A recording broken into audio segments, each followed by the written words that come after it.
Imagine a room designed to make rich people feel safe, but also to give them a view. High ceiling. Stone, bronze, soft lighting. One entire wall made of glass, looking out into wet black growth you can't fully see through at night. The glass runs low enough that even from the bed you understand the room has been designed around looking outward. Then imagine something hitting that glass. Not hard enough to break it. Not at first. Just hard enough to make you stop thinking about how expensive the room is and start thinking about how much of it is window. Now imagine the light changing. Not fading. Changing. Every soft gold surface in the room replaced at once by a controlled emergency red. And on the bedside table, the document containing the list of rules, the one they made you sign before they handed over the key. If the primary room light activates red, remain inside your assigned room. Do not leave under any circumstances until the light returns to standard white. That sounds simple until the glass shudders again. I should have said no as soon as I saw the word preview. But by then, everything had gone well enough, and that may be the hardest kind of warning to trust, the one that arrives after the world has already spent hours teaching you to relax. Not because I thought anything bad was going to happen. It was almost the opposite. I knew enough about places like this to understand that preview meant unfinished, half-tested, too expensive to admit mistakes out loud. Preview meant being invited to stand inside a sales pitch, while people in pressed shirts watched your face and tried to learn what version of the lie worked best. In this case, the lie had scales on it, or feathers, or skin. Nobody had seen a live outside simulation work and museum speculation, until people with impossible money started treating de-extinction as the next hospitality tier. The problem was that I needed the lie. 3 months earlier, my editor had told me, in the careful voice people use when pretending they are not delivering bad news, that I was a strong writer working in an unfavorable market. Which meant I was 34, freelancing, late on rent, and writing paid listicles about municipal parking apps and restaurant soft openings, while telling people I was between bigger pieces. My bigger pieces had a habit of almost happening. My landlord, unlike my bigger pieces, happened every month. So when Lena from the magazine forwarded me the invite with the subject line, "Can you turn this around fast?" I said yes before I finished reading it. No saben cool preview residency program. 3 days, 2 nights, all travel covered. Selected guests invited to experience limited pre-opening accommodations and offer written impressions for approved media channels.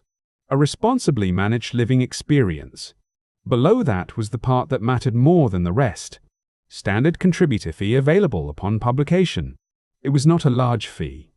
It was, however, a fee, which in my life at that moment gave it the brightness of revelation.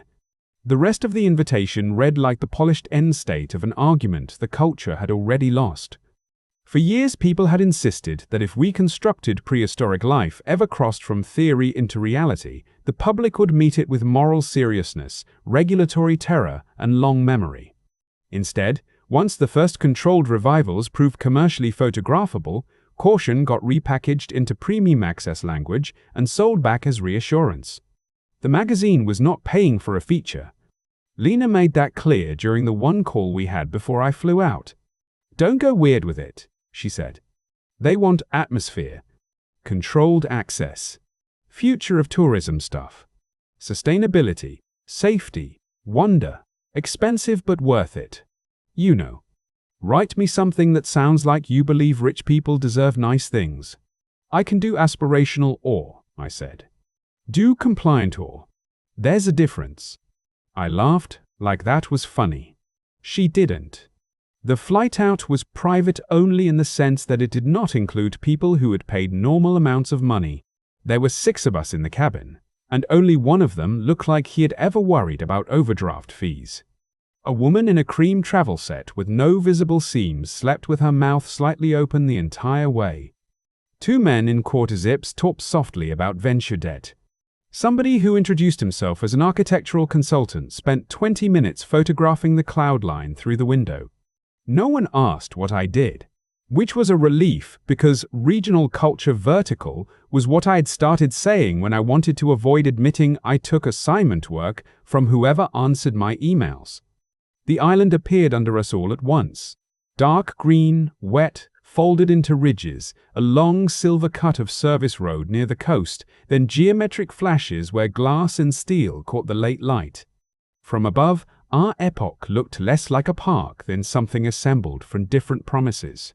Resort from one angle, research campus from another, private preserve if you squinted, infrastructure wearing makeup.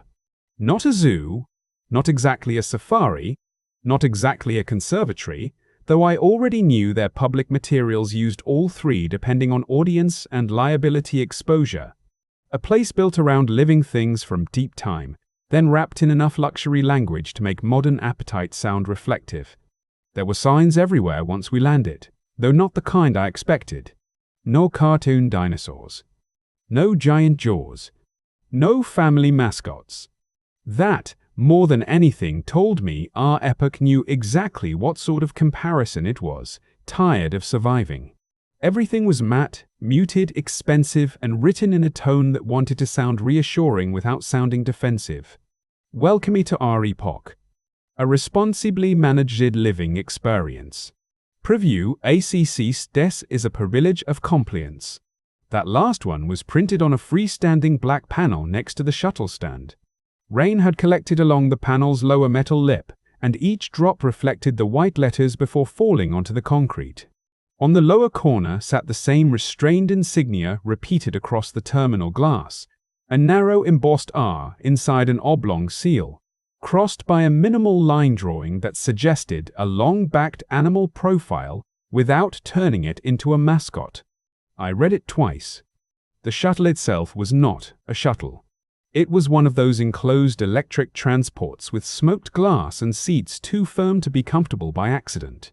Even the headrest tabs carried the same thin R seal in dark thread, subtle enough that you only noticed it after a second look. A young man in a charcoal jacket checked our names from a tablet, smiling with the strained courtesy of someone covering 3 jobs at once. "We're still in limited staffing alignment," he said when the architectural consultant asked why there were no porters. "You'll find some service timing slightly non-standard during preview operations. We appreciate your flexibility." The woman in cream opened one eye. "Limited what?" "Staffing alignment, ma'am." "That means short-staffed," I said before I could stop myself. He glanced at me, not offended exactly, just tired. "It means some departments are not yet at full intake. Grounds, night support, some maintenance specialties, transport redundancies. Nothing guest-facing in a material way." The phrase, "nothing guest-facing in a material way," lodged in my mind because it sounded rehearsed and because it suggested the existence of a great many things that were not supposed to face us at all. The ride to the lodging compound took almost 20 minutes. Enough time to see pieces of the place without understanding how they connected.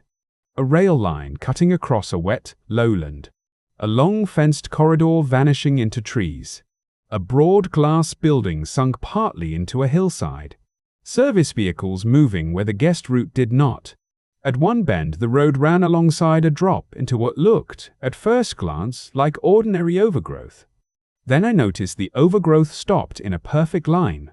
I tried to photograph it, and the transport window darkened automatically. "Is that necessary?" I asked. The driver said, "Preview privacy settings are active during transfer." No one else questioned it. The lodging block assigned to preview guests was called South Canopy House, which made it sound like a private villa and looked, in reality, like a boutique hotel designed by people who feared visible screws. Low, broad, quiet. Rain-dark stone. Bronze trim. Tall ground-floor windows looking out toward the tree line. The sort of place where every surface seemed chosen to imply calm authority. No souvenir shop dinosaur clutter. No theme resort kitsch. Just the kind of curated deep-time elegance rich people can mistake for ethics if the lighting is expensive enough. At the front desk, there was only one attendant and a woman standing slightly apart from her in a pale grey overshirt with no visible logo. She was older than the others, maybe late 40s, with her hair pulled back so tightly it made the rest of her face seem even stiller. She did not greet people as they arrived. She watched them arrive. The consultant was given his key first, then the woman in cream, then one of the quarter-zip men, who wanted to know if there was a fitness room and whether the reserve trail was open at night. Not during preview operations, the desk attendant said. Why not? Not during preview operations, sir. When my turn came, the attendant brightened slightly after checking my name. Mr. Vale. Media preview. 2 nights. She slid a narrow folder across the counter. The folder stock was heavy and almost fabric soft, stamped blind with the same narrow R seal. Room 114. Ground floor. This contains your key card, orientation map, communications guidelines, and guest safety instructions. Before I could pick it up, the woman in grey stepped forward and placed 2 fingers on top of the folder. Please read the instructions here, she said. Her voice was quiet. Not cold exactly. Just hard enough to break it, not at first. I looked from her to the attendant. The attendant had already looked away, which somehow made it worse. Right here? Yes. Now? Now? Yes. Mr. Vale. Now. There were 3 pages inside the folder and 1 single-sided sheet clipped over the top.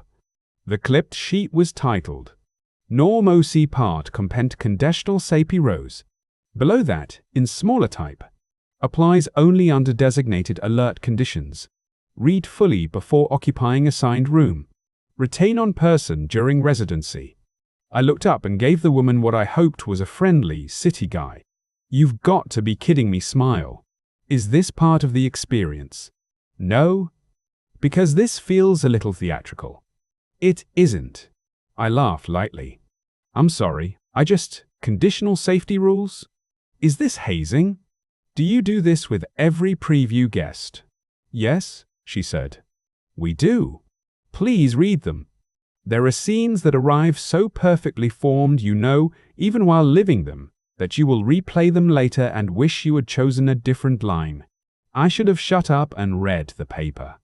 Instead, I skimmed the first few entries, felt my face change, and heard myself say, what happens if I don't? Don't what? Follow these. Then the system cannot protect you as designed. The way she said it made my scalp tighten. Protect me from what? She did not answer that directly, which in hindsight was probably the worst possible answer. These are operational directives attached to your room assignment. Operational directives, I repeated. You understand how that sounds, right? I thought this place was safe. It is, she said. Then why would I need this? Because safety systems depend on compliance. I looked back down at the page. The first rule was boxed. 1. If the primary room light activates red, remain inside your assigned room. Do not enter the hallway. Do not attempt external observation from the doorway. Do not leave your room under any circumstances until the light returns to standard white. Under that were 9 more. I did not read them closely yet. I was too busy being annoyed. This says if the light turns red, I can't leave the room under any circumstances. Correct. And this is serious. Yes. So if I ignore it, what exactly? Am I going to die? The attendant stopped typing. The woman in grey considered me with a look I would later understand much better than I did then. If you follow the instructions, she said, you are very likely to remain safe. That's not what I asked. No, she said. It isn't. I felt suddenly embarrassed, which often happens right before I get defensive. This is insane. No, Mr. Pass. Vale. This is a receipt acknowledgement and liability release tied to your occupancy during preview conditions. Sign the last page. There it was. Not just the rules, but a signature block confirming I had read and understood them. I should say here that people imagine themselves more principled than they are when rent is due. If I had arrived for pleasure, if I had paid full price, If I had not already drafted the opening paragraph in my head about rain drifting across the reserve glass and the thrill of pre-opening access to the most aggressively well-branded prehistoric destination complex on Earth, maybe I would have pushed harder. Maybe I would have left. Instead, I signed. The woman in grey removed the Glitch Rules page, folded it once, and handed it back to me separately. "Keep that with you," she said. "You're serious about this?" "Yes. You're not going to explain any of it. The rules are the explanation you need." I put the paper in my jacket pocket because there did not seem to be a more intelligent thing to do. Room 114 was beautiful in a way that made me angry. King bed. Concrete textured wall behind the headboard. Low couch. Wet bar setup I was absolutely not supposed to touch but intended to inspect for billable damages anyway. On the tray beside it sat a wrapped square of dark chocolate stamped with the same thin R seal from the arrival signs and a tea sachet labeled First Growth Evening Blend in the sort of fossil-adjacent serif font that wanted to sound geological without naming a period outright. The whole outer wall was glass from waist height up, looking across a narrow landscaped strip and then into a mass of dark green growth that began just beyond it. Rain traced separate paths down the outside pane until the reflection of the room seemed to be leaking into the trees. There was also, impossible to ignore once seen, a service door at the far end of the room corridor on the room map, marked in a neat grey icon. Sublevelicists, shelter, transit. That caught my eye because it had not been mentioned at the desk. I set my bag down, took out the folded rules page, and read further while standing in front of the glass. Rule 1 again. Then Rule 2, about avoiding doorways during certain audio conditions. Rule 3, which referred to hallway movement if already outside the room. I frowned and read that one twice. If already outside. Then another that mentioned the sub-level shelter corridor under activation conditions. I looked back at the first rule. Then the others. Then the first again. A branch dragged softly against the outside pane. I flinched hard enough to make myself laugh. Outside, in the dark glass reflection, I looked exactly like the sort of man who signs things he doesn't believe in because the room is too nice to argue with. At the time, I did not think of it as a lesson at all. I thought I was being managed. Places like R Epoch depend on a very specific balance of humiliation. They have to make ordinary people feel lucky enough to comply and important enough to write about it later. The room was perfectly calibrated for that. Everything expensive. Everything quiet. Everything just unfinished enough to make you notice the hand behind the curtain. A branch against the window. A delayed response from the tablet on the desk. A minibar screen that kept waking and sleeping by itself, as if the software couldn't decide whether the inventory was final. You start clocking little things like that, and your brain, if it works anything like mine, begins building a case. They are not ready. They know they are not ready. They are compensating by making everything sound more serious than it is. I took my shoes off, sat on the edge of the bed, and read the rule sheet all the way through. There were 10 of them in total. Some were almost normal if you squinted. Do not prop your room door open for any reason. If corridor audio chimes sound 3 times in succession, move away from the threshold and remain out of direct line with the door until the chime cycle ends. If already outside your room during an active alert, proceed toward marked sub-level shelter access and avoid exterior-facing glass. Do not respond to voices in the corridor unless visual identity is confirmed through a staff panel display. If directional floor strips activate amber, do not reverse course unless instructed by visible staff. That was the thing. They read less like ghost story bait than the sort of language engineers write when lawyers make them imagine 6 dumb outcomes in a row.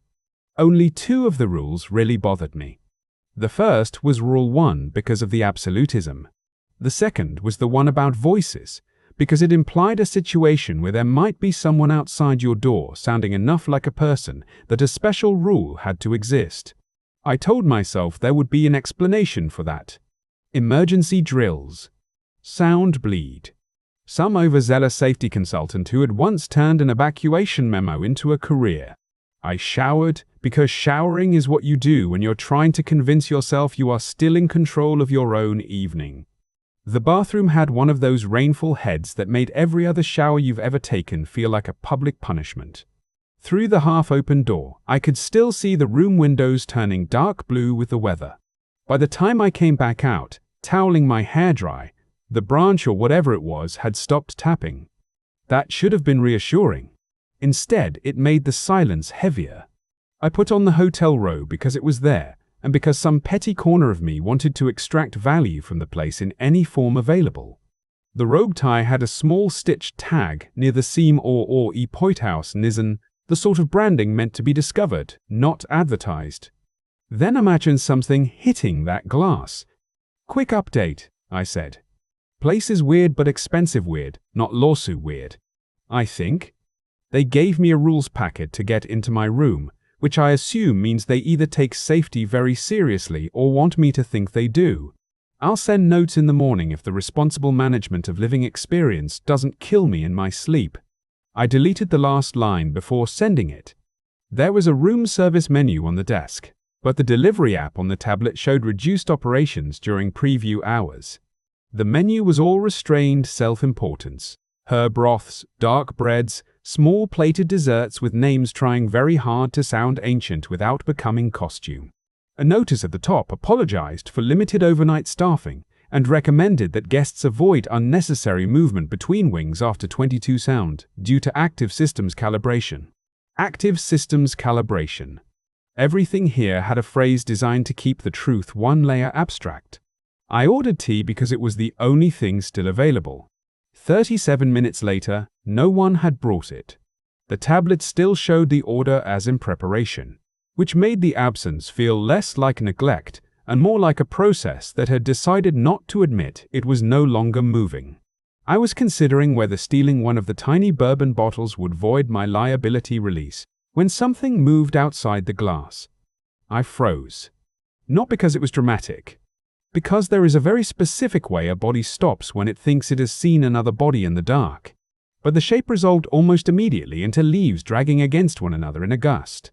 A taller shrub had grown high enough to scrape the lower edge of the outer pane when the wind shifted. I could even see where wet stems had streaked mud-green marks on the glass. Landscaping alignment, I thought. Grounds not at full intake.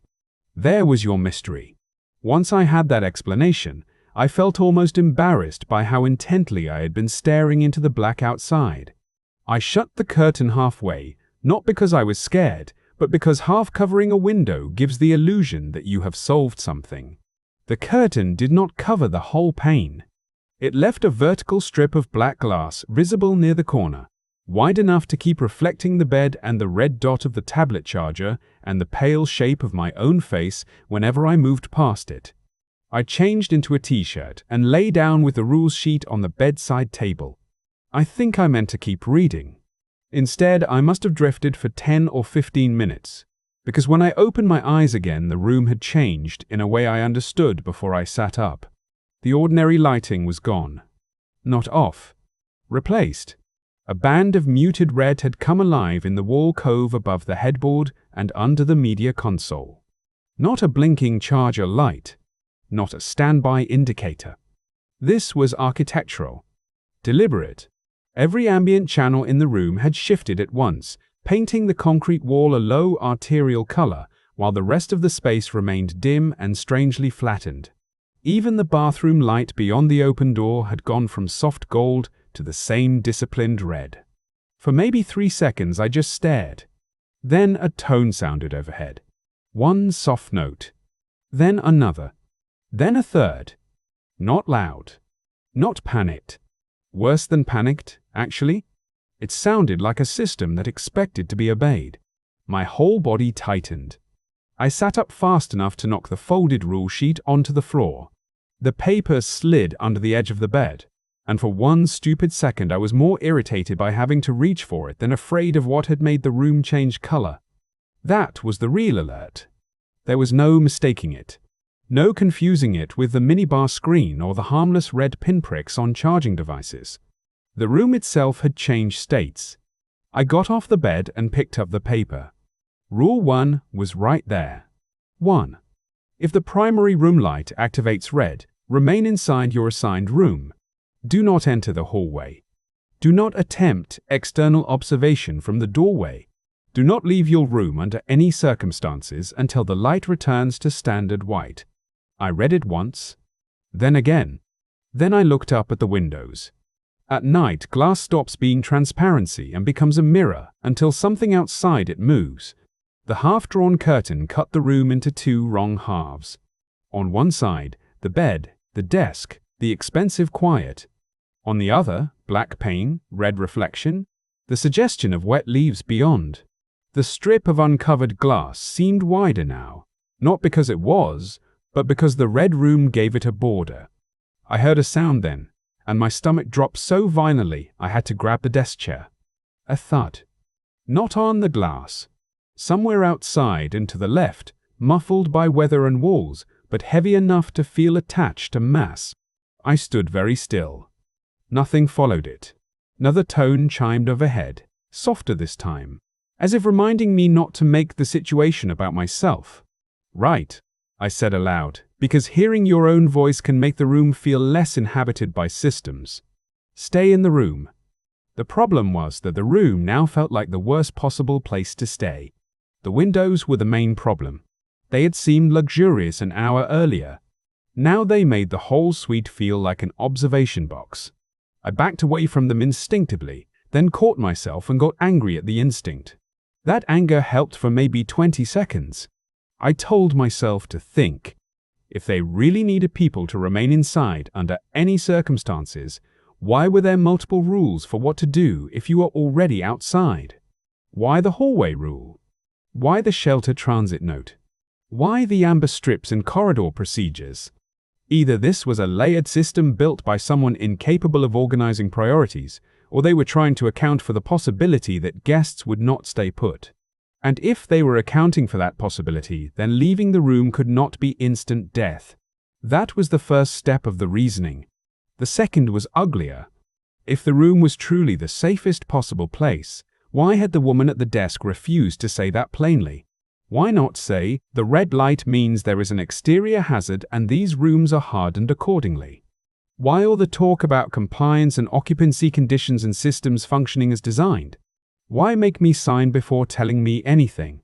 Why build huge ground floor windows into a room you might later expect someone to sit quietly inside while the lighting turned emergency red? Because, I thought, this is still partly a show. Because they are trying to preserve the experience while managing some routine operational event. Because if I stay here long enough with no explanation, I'll spook myself into stupidity. Another sound came from outside. Not a thud this time. More like a dragging, fibrous whisper. Branches, I told myself immediately. The neglected landscaping. Shrub growth against the pane. The same explanation as before. Then something tapped the glass 3 times in quick, clean succession. I stopped breathing. I waited for wind to follow. None did. That was when leaving started to feel less like disobedience and more like regaining control. I read the outside rules again. If already outside your room during an active alert, proceed toward marked sub-level shelter access and avoid exterior-facing glass. Do not remain in intersections if floor strips activate. Do not answer voices through closed doors. Move away from direct sight lines. In other words, if outside there is still a path to safety, and suddenly staying in the room no longer read like protection. It read like the preferred option in a system that had ranked outcomes for its own convenience. Stay where you are. Stay quiet. Stay manageable. I don't know if I would have left without the windows. I have tried to be honest about that with myself. If the room had been internal, if it had no glass wall, if I had not felt so exposed standing there in the low red wash with the weather pressing black against the pane, maybe I would have made tea from the sink water, sat on the bed, and waited it out. But the room felt wrong in a way the hallway did not yet feel wrong. The hallway, at least, was part of the human layout. Doors, carpet, signs. The room had become a box with one transparent side. I went to the door. Another rule floated back into my mind. Do not attempt external observation from the doorway. That one irritated me more than it scared me. Of course not, I thought, because then I'd see how overblown this is. I slid the folded paper into my pocket, checked the peephole, and saw only the corridor lamps at low level and a slice of opposite wall. No staff. No guests. No bodies sprinting for shelter. No blood. Nothing except an expensive hotel hallway pretending it had not just turned into an instruction manual. I put my hand on the latch and stopped. Opening that door felt less like escape than like signing a second document. What I thought, very clearly, was, if this is a test of whether guests obey blindly, I am not spending the night in a glass box to pass it. Then I opened the door and stepped into the hall. The hallway rewarded me immediately, which was probably the worst thing it could have done. Nothing happened. No impact from outside. No shape in the corner of my eye. No impossible animal sound tearing through the carpeted quiet. Just the low corridor lamps, the tasteful wall panels, the hum of conditioned air, and the muffled weather somewhere beyond the glass at the far ends of the wing. I stood there with the door still half open behind me, waiting for the story to punish me for making the obvious bad choice. It didn't. That alone was enough to steady me. I stepped out fully and eased the door shut. The latch met the frame with a soft magnetic click that somehow sounded more final than any hotel door had a right to sound. For a moment, I considered going back in. Not because I thought the rule was right, exactly, but because I had crossed a threshold, and crossing thresholds always clarifies how much you preferred the old side of them. Then another tone sounded from somewhere down the corridor. 3 notes again. I remembered the rule. If corridor audio chimes sound 3 times in succession, move away from the threshold and remain out of direct line with the door until the chime cycle ends. I moved without really deciding to. 2 quick steps sideways, flattening myself against the wall between my room and the next one, just out of the doorway's direct line. The wall felt cool through the robe where my shoulder touched it. Again, nothing happened. No blast door. No hidden dart system. No charging predator. Just silence, followed a few seconds later by a narrow band of amber light, waking along the carpet near the baseboards, not in the center of the corridor, but in paired strips running close to the wall, like runway guidance designed by someone who distrusted airports. I stared at them. And because I was now outside the room, and committed to being the sort of person who followed the correct rules, I took out the folded sheet and checked. If directional floor strips activate amber, do not reverse course unless instructed by visible staff. There it was. An outside rule. Working.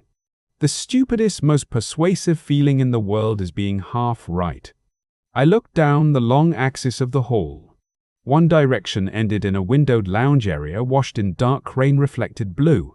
The other bent left toward what the room map had labeled sub-level shelter access, though from here all I could see was another stretch of corridor and a recessed service alcove. The amber strips were flowing in that direction, each short segment waking and fading in sequence like they wanted me to walk calmly, not run. I actually laughed under my breath. Not because anything was funny, because I could feel my own argument hardening. Of course they had built a rule system for people already outside the room. Real systems account for non-compliance. The woman downstairs had made it sound mystical, but here it was. Guidance, routing, procedure. I was still irritated enough to be clever, which is another form of being unsafe. I started walking. The carpet muffled everything except the tiny fabric hiss of my hotel slippers. I was still wearing the robe over my t-shirt, and the absurdity of that would have embarrassed me under normal circumstances, but the place had shifted just far enough out of normal that social shame no longer ranked highly. Room numbers passed in brushed metal plaques. 112, 110, 108. Across from them, framed photographs of ferns and wet stone that I had not noticed earlier now looked like official attempts to remind people what existed outside the glass. At the first intersection, the amber strips bent left. Another rule surfaced. Do not remain in intersections if floor strips activate. So I didn't.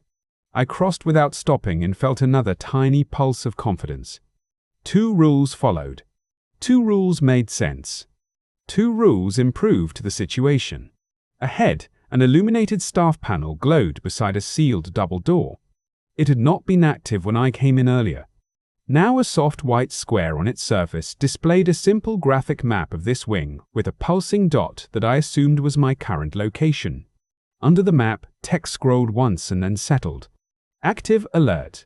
Condition. Sublevels AC ses available.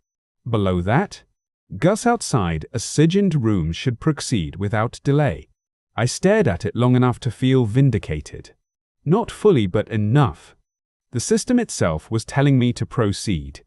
The problem was that the panel also required visual identity confirmation to unlock the inner door. I touched the screen. It asked for a room card.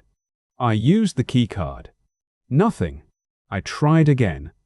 The square flashed pale blue and displayed Linity Preview AC SES, Shelter Transit Renqueries Local Authorization or Active EC Court Condition. Then, beneath that, if ES Court Condition is not available, Phono Folo Squidents to Secondary ACC Stas Node. I read it twice. Of course, I said softly. Of course there is a secondary access node. Because why have one clear way to do something when you could have 2 partially working ways and a phrase like escort condition? At least it was still coherent. Annoying, but coherent. The floor strips restarted, pulling me farther down the corridor toward the left bend. I followed. At the bend, the architecture changed. The guest-facing finish thinned out. Fewer framed prints. More blank wall. A service cart parked half into an alcove with neatly folded towels and 2 unopened cases of miniature shampoo. One wheel had jammed against the baseboard, which meant someone had abandoned it quickly or planned to come back and never had. The air lost the faint floral hotel scent and picked up the flatter smell of stored linen and dust warmed by mechanical rooms. A housekeeping door stood slightly ajar nearby. Above it, one of those little occupancy indicators glowed green. I paused, then remembered another rule. Do not prop your room door open for any reason. Not directly relevant, but close enough to remind me that doors here were being treated as active components, not just barriers. Instead of cautioning me, it made me feel as if I was starting to understand the grammar of the place. I pushed the housekeeping door wider with 2 fingers. Inside was exactly what you would expect: folded linen, vacuum dock, supply shelves, gray utility sink. No hidden answer. No frightened worker on a radio. Just an ordinary support room humming under the guest illusion.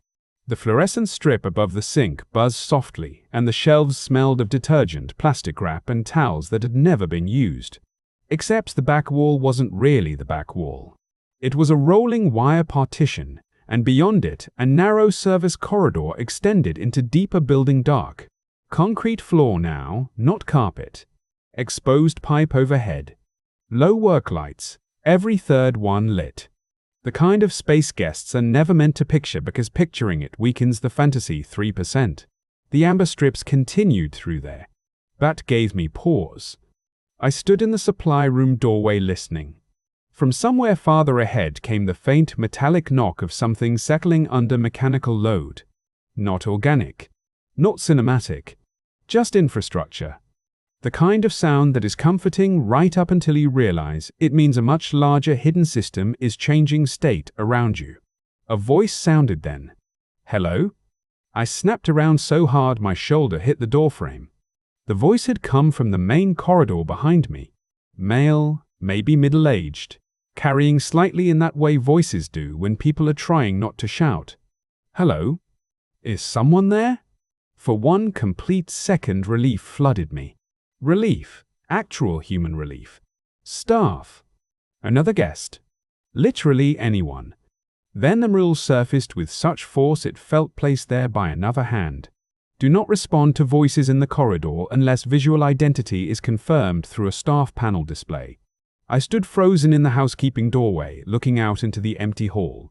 The voice came again, Closer this time, but not close enough to locate precisely. I know somebody's out there. They told us to stay in our rooms, and now the damn light. It cut off. No footsteps followed it. No movement. Just the low hum of conditioned air and the rain far away. And then, almost apologetically, the amber strips pulsed onward into the service corridor. I swallowed. This was the first moment since leaving the room that my confidence developed a hairline crack. Not because I thought the voice was fake. I didn't. It sounded real in all the boring ways real frightened people sound real. Irritated, out of breath, trying not to sound afraid and failing in familiar increments. But the rule existed for a reason, and I had already committed to the logic that the outside rules were the ones built for reality. So I didn't answer. I waited with my pulse hammering in my throat until the silence felt stable again. Then I did what I told myself any disciplined person would do. I kept following the guidance. The service corridor lowered the ceiling almost immediately. Every instinct I had about safe spaces disliked it. The place smelled faintly of wet concrete, hot circuitry, and the lemon-clean trace of industrial solvent. Pipes ran overhead, tagged in neat colors I did not understand. Several doors along the left wall had small square windows reinforced with wire mesh.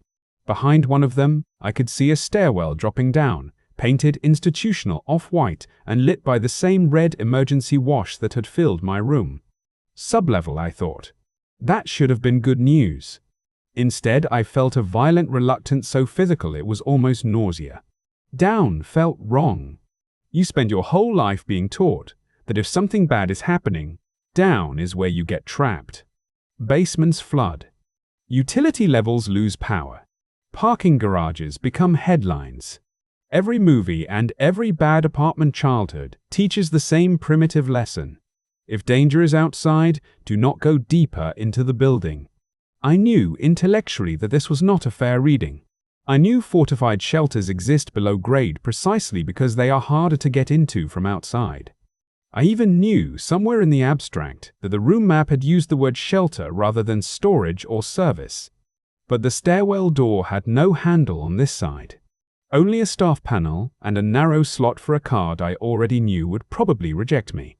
I stepped to the window and looked in. The stairs spiraled down one landing, then vanished around a turn. Red light, concrete, no people. It looked less like safety than surrender. The amber strips continued past it. Secondary access node, I thought. Fine. Secondary access node. Something with a normal door. Something with a human being next to it. Something that did not require me to descend alone into a buried utility throat while the building was in an unexplained, alert state. It felt like a perfectly understandable decision. Farther on, the service corridor opened briefly into a wider equipment bay, where two enclosed transport carts stood plugged into a charging wall. One was dark. The other showed a green status bar on its dash screen. The bay floor was marked with yellow wheel boxes and black rubber scuffs, and the carts sat with their noses angled toward a sealed service door as if they were obedient animals waiting for permission to move. My mood lifted so abruptly it embarrassed me. Transportation. Exactly. Of course there would be protected internal mobility for alert conditions. The room card had failed at one node, but a powered cart with a working console could get me to a staffed checkpoint, a lobby desk, security, anyone who could explain in plain language what this was really supposed to be. I crossed the bay and climbed into the driver's seat of the active cart. The console woke at my touch and displayed the R Epoch logo, then a route menu, then a box I did not like at all. Authorize it, movement restricted during current. Below that, one option remained available. Return to ascended room. Nothing else. I stared at it. Then I laughed once, quietly, because the system was becoming insulting. No, I said to the blank console. That ship has sailed. I looked around the bay for a manual override, a key slot, literally any concession to human improvisation. There were none that I could see. Just the polite lit refusal on the screen, and the faint sense, building at the base of my spine now, that every part of this place had been designed around pathways of permission I did not have. Behind me, somewhere back the way I had come, something gave a short metallic rattle and then stopped. Not a roar. Not a footstep. Just a sound difficult enough to classify that my mind immediately began producing classifications it could live with. Loose cartwheel. Door settling. Panel relay. Any of them could have been true. What mattered more was that I no longer wanted to be standing in an open equipment bay arguing with a polite screen while the building rearranged its silence around me. I got back out of the cart and looked once more toward the stairwell door, then toward the amber strips leading onward into the service passage beyond the bay. The strips pulsed ahead, not back. That, more than anything, convinced me to keep going. If the system had wanted me to return to the room, why keep routing me forward? So I followed the strips deeper into the building, carrying with me the first real crack in my confidence and treating it, for the moment, like nothing more than fatigue. The deeper I went, the less the building seemed like a place designed for people to understand all at once. The first thought with any real weight to it was not I made the wrong choice. Not yet. Just that I had mistaken legibility for honesty. The guest wing had been readable, even when it was strange. Corridor, room, panel, shelter icon, floor strips. Choices in a row. The farther I moved from it, the more each useful thing came attached to some other hidden condition. The amber strips led me through another service bend and into a narrower junction where the concrete floor changed texture under my slippers. Fine grooves cut across it in shallow channels, all angled toward a grated trench running along the wall. Wash-down flooring, I thought automatically, because once you have spent enough time writing up public infrastructure, you acquire a useless museum of practical inferences. The smell changed too. Less solvent now. More damp metal and something mineral, like standing too close to old aquarium plumbing. I looked up and saw a row of printed signs on the pipe racks overhead. Non-jeguous cervid spine. Do not stage material in flow path. Quiet zone during night condition. The last one held me for a moment. Quiet zone during night condition. Not a shelter. Not a panic phrase. Not remain silent if pursued. Just another piece of system language designed for a context in which everybody already knew what the context was. I was beginning to understand that this place might make perfect sense to the people who built it. That was part of what made it so difficult to move through as a stranger. Everything here assumed prior membership in the logic. The floor strips split at the next junction. Not dramatically. Just a subtle divergence. One stream continuing forward along the service spine, another peeling right toward a low-maintenance door with a narrow, wired glass panel. I stopped. This was new. Until now, the guidance had behaved with the irritating confidence of a single plan. Here it was, offering two. I took out the folded sheet again, flattening it against the wall under an emergency work light. The paper had gone soft along the fold from my hand sweat, and the neat printed rules looked less authoritative under service lighting than they had at the front desk. There was no rule that said if the floor guidance splits, choose left or do not trust secondary branching. The rules were written for conditions, not maps. I read the relevant ones 3 times anyway. If already outside your room during an active alert, proceed toward marked sub-level shelter access and avoid exterior-facing glass. Do not remain in intersections if floor strips activate. Do not reverse course unless instructed by visible staff. That last one irritated me all over again, because it meant I had already lost the option of simply deciding that enough was enough. Returning to the room would not feel like re-evaluating. It would feel like violating the new set of rules I had chosen to trust. I peered through the maintenance door window. Inside was a compact chamber full of cabinets and status boards, most of them dark. One vertical screen near the back was still active, cycling simple block colors and text too small to read from where I stood. A second door beyond it stood open onto another stairwell landing. Sub-level access, I thought. Or something pretending to be close to it. I should have tried the door immediately. Instead, I looked down the forward corridor first, maybe because I did not want to commit too fast to another enclosed space. The service spine ran on for at least another 40 feet before bending out of sight, lined with equipment recesses and overhead cable trays. No windows, no guests, no voice, just a place made for movement rather than habitation. The amber strips pulsed down both paths. That was when the first small failure happened.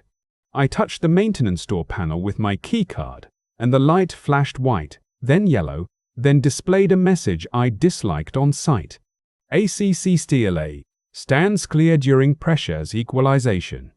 Pressure equalization. I stepped back automatically, waiting for some valve hiss or lock release. Nothing happened for 5 seconds. Then 10.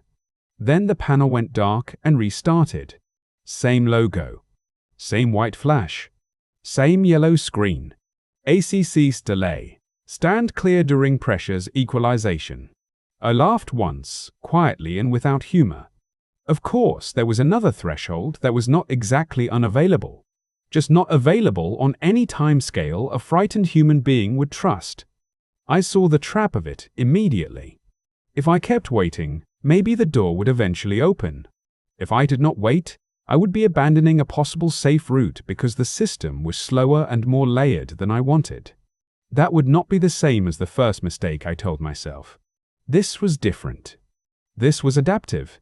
This was choosing in real time between 2 incomplete options. Then, somewhere behind the wall to my right, came a sound like something striking metal from the other side. Not huge. Not cinematic. A single resonant clang, followed by a rapid, dry patter that stopped so abruptly it sounded edited out. I felt every hair on my arms lift. The maintenance panel continued displaying its polite little delay message. I looked back down the forward corridor. The amber guidance there had not faltered once. The system, I thought, knows the route. And I translated that instantly into, the route forward is the safer route. I abandoned the maintenance door and continued along the service spine. It bent left almost immediately and widened into what might once have been meant as a control nook or staff crossover point. There was a bench bolted to the wall, 2 lockers standing open, and a rolling whiteboard on brakes with nothing written on it except a half-erased checklist. Panel reset, night glass sink, shelter relay test, guest wing escort pass, spine clear. The handwriting looked rushed. The last item had been underlined twice. Spine clear. I looked back the way I had come. Not clear, I thought, unless no one had updated the board. Unless the checklist was old.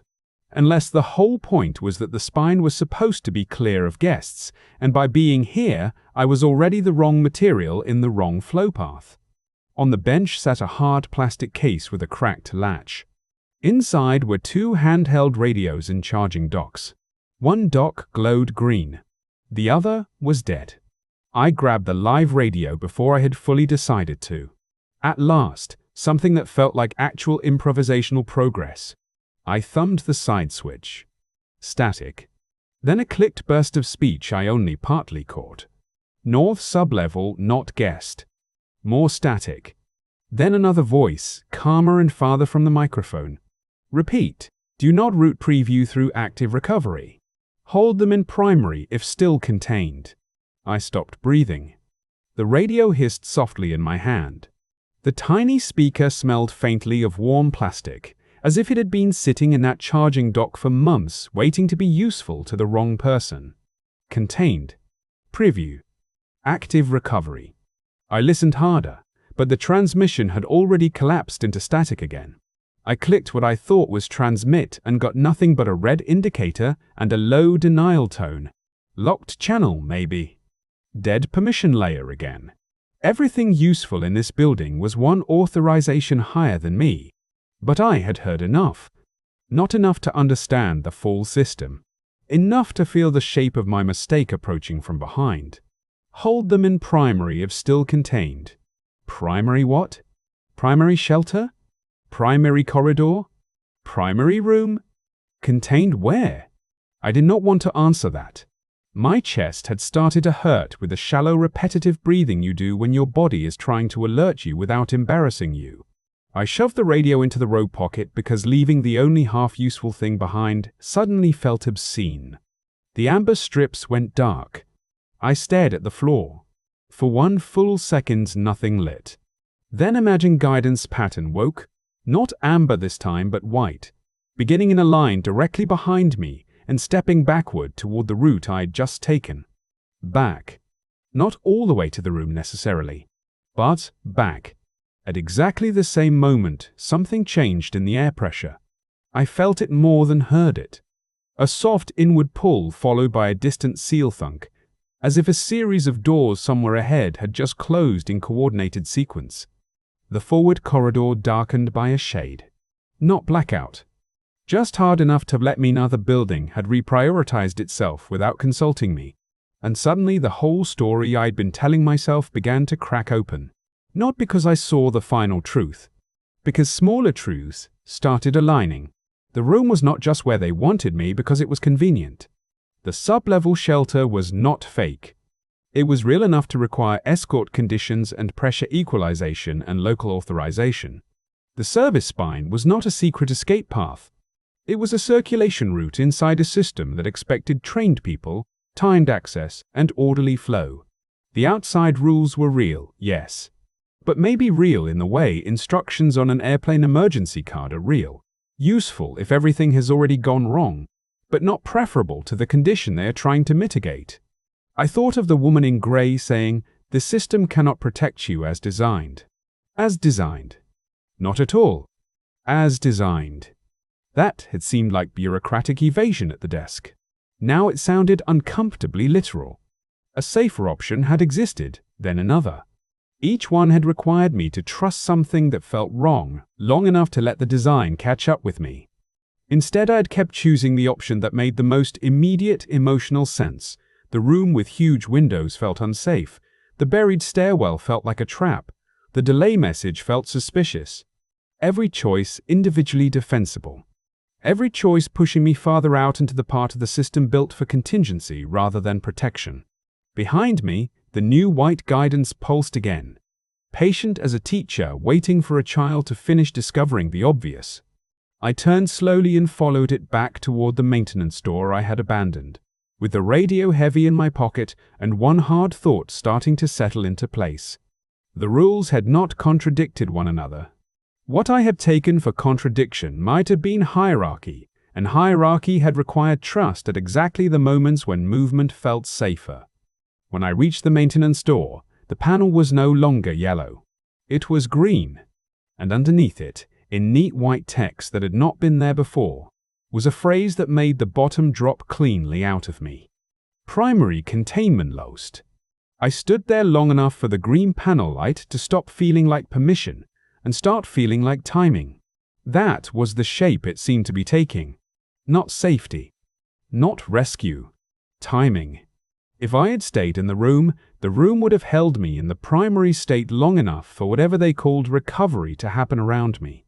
If I had trusted the first shelter route, or waited at the delayed door, or accepted one of the solutions that felt psychologically wrong instead of theatrically wrong, maybe the system would still have had a place for me inside it. But I had moved myself from protected occupant to unplanned variable, and everything since then had been a softer version of the same message. There were still procedures for me. They were just no longer the best ones. The green maintenance panel waited. I swiped my room card with a hand that did not quite feel attached to me anymore. This time, the light stayed green. A lock released somewhere inside the door with a blunt mechanical thunk, and the seal gave way an inch, then two, as the pressure difference equalized with a sigh of stale, colder air. I pulled the door open and stepped through. The room beyond was smaller than I had imagined from the wired glass view. More like an equipment vestibule than a destination. Cabinets. 3 inactive displays.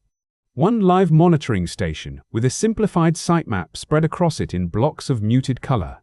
On the right side, the open inner doorway led to the stairwell I had seen earlier, dropping down under the same red wash. For a second I almost laughed from relief. Not because I was safe, because it was so ordinary. Concrete walls, laminated operating placards, the faint smell of dust warmed by electronics. I had been moving through a nightmare built out of upscale hospitality and opaque rules. And the first truly honest room in the building looked like every municipal utility annex I had ever reported on. That was the final insult. The live display showed the guest wing in pale grey, the service spine in blue, several sections of deeper sublevel in yellow crosshatch. One section farther north, wider than the others, was red. At the top of the screen, AC Tive recovery condition. At the bottom, preview occupant status, primary breach, secondary rounty. I read that line 3 times. Then I looked at the inner stairwell. This was it, I told myself. The late correct decision. The story was still ugly, but it had not closed. The room was open now. The stairs were there. The system had lost primary containment, yes, but had not lost all function. There was still a way to descend into the shelter layer and let the building do what it had been trying to do all along. I took one step toward the stairwell. The radio in my pocket erupted so suddenly I nearly dropped it. Not a voice at first, just starting in a clipped attention tone. Then someone speaking too fast and too close to the microphone. If any preview are still mobile, do not route them through north sublevel. Repeat, do not route. Static swallowed the rest. I stood frozen in the middle of the equipment room with the radio screaming nonsense into my hand. Then another voice, farther away, clearer for exactly one sentence. Close all non-essential shelter relays. We are not holding the corridor side anymore. Corridor side. The words landed all at once and then kept landing. Shelter was not one thing. Containment was not one wall. The building had sides to the problem. Layers to it. Human layers. Animal layers. Access layers. Recovery layers. The first rule had not just been about keeping me safe. It had also been about keeping me inside a category the system still knew how to handle. Occupant, in room. Guest in primary. Contained. Everything after that had grown more conditional. I took another step toward the stairwell anyway, because there was nothing else to do. The correct choice can remain correct long after it stops being sufficient. That may be the most adult thing I know. At the threshold of the inner door, I stopped. Not because I saw anything. Because the air coming up from below carried a new smell I recognized before I admitted I recognized it. Not rot. Not blood. Nothing cinematic.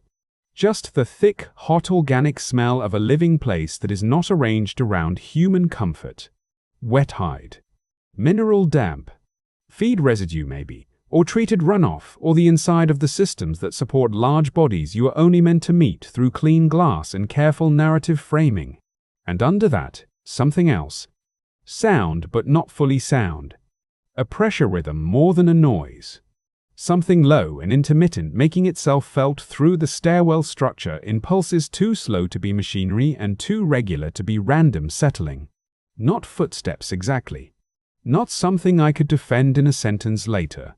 Just enough to tell me that the sheltered lower level was not empty in any way that mattered. I backed away from the stairwell door without deciding to. Immediately hated myself for it. Then a soft chime sounded from the live display behind me. One line of text replaced another. Secondary AC's test window closing. Below that, OCCU pent should have remained in primary. I stared at the screen. Should have. Not must now return. Not proceed immediately to shelter. Should have remained. Past tense.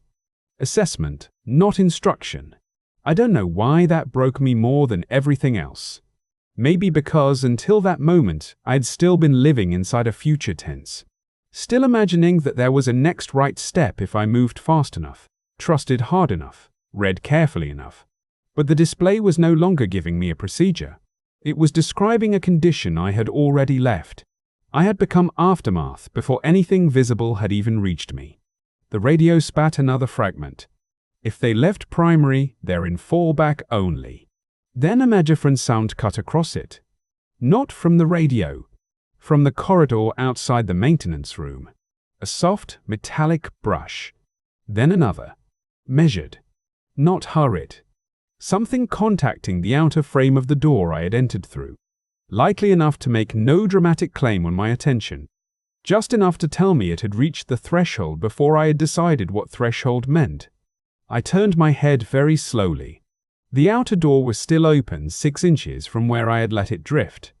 Beyond it lay the service spine under white guidance lights that no longer seemed meant for me. The gap was narrow, but not too narrow to darken. A shadow passed over it. Not all at once. In sections, like multiple shapes resolving into one continuous presence only because they belong to the same movement. I did not see a body. I saw the effect of a body on the rectangle of lit corridor outside the room. The radio hissed in my hand. The monitor behind me chimed once more. Without looking, I had a pretty good idea what it would say if I turned back. I think this is the part where people expect bravery to reveal itself. Or instinct. Or the hidden reserve of action the story was saving for the end. What revealed itself instead was the plain, humiliating truth of the whole night. I understood them clearly then, or clearly enough, at exactly the point where understanding could no longer restore the state they were written for. Remain in the room. Do not enter the hallway. Do not attempt external observation from the doorway. Do not leave under any circumstances until the light returns to standard white. The first rule had not asked me to be brave. It had asked me to be still inside a design that could still count me. Outside that design, every later rule had only been a slower way of failing. Something touched the outer door again, gentler than before, with the exploratory patience of a system or an animal that did not need me to help it understand where I was. I took one step backward toward the inner stairwell, then stopped because the low-pressure rhythm from below had not gone away. Up was lost. Down was occupied. Behind me the display washed the equipment room in pale institutional light. In front of me, the corridor gap darkened once, then cleared, then darkened again. I pulled the maintenance door toward me and heard, distantly, somewhere else in the building, a series of locks cycling in a sequence too late to belong to me. The radio gave one final burst of intelligible speech. Preview occupant 114. If still responsive, remain where you are and do not attempt. The rest vanished in static at the exact moment the outer door met resistance from the other side. Not a slam. Not an attack. Just pressure. Enough to stop the door 3 inches short of closed. I put both hands against it anyway. Report reviewed. Another incident confirmed in the R Epoch archives. Access it on screen now. Subscribe. Before the feed goes quiet.